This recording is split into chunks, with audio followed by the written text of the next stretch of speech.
अरे कुछ कुछ नाता है जो तो बाता है तो कहता है तो தமிழ்நாட்டில் எந்த அக்கிரம அநியாயம் நடந்தாலும் நீங்கள் எதிர்கட்சின்னு ரியாக்ட் ஆகக்கூடாது.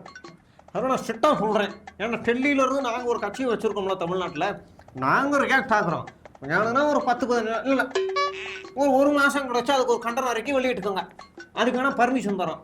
ஆனால் உடனே ரியாக்ட் ஆக வேணாம், ப்ரெஸ் மீட்டெல்லாம் நீங்கள் கொடுக்க வேணாம். வீட்டுக்குள்ளே இருங்க, தேவைப்படுறப்ப நாங்கள் சொல்கிறோம், வந்தால் போதும். ஏற்கனவே ஸ்லோ மோஷன் பழனிசாமின்னு பேர் வச்சிருக்காங்க. அப்புறம் தொண்டர்கள்லாம் வருத்தப்படுவாங்க. வேணா ஒத்துக்காதீங்க. இல்லை நீங்கள் தானே கூட்டணி தலைவர, எப்படி உங்கள் நல்லதுக்கு தான் தலைவருமா?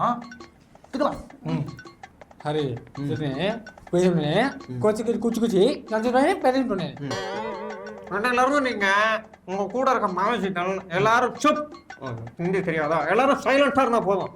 வாயை துறக்க வேணாம், எல்லாத்தையும் நாங்கள் பார்த்துக்கிறோம். புரியுதுங்களா? உங்களுக்கு பெரிய பிரச்சனையாக இருந்தால் மழையை நாங்கள் தூக்கிட்டோம்ல, அதனால் நாங்கள் சொல்கிறோம், நீங்கள் கேளுங்க. வாயை மூடிட்டு இருந்தாலே போதும், மொத்தம் நாங்கள் பார்த்துக்குறோம்.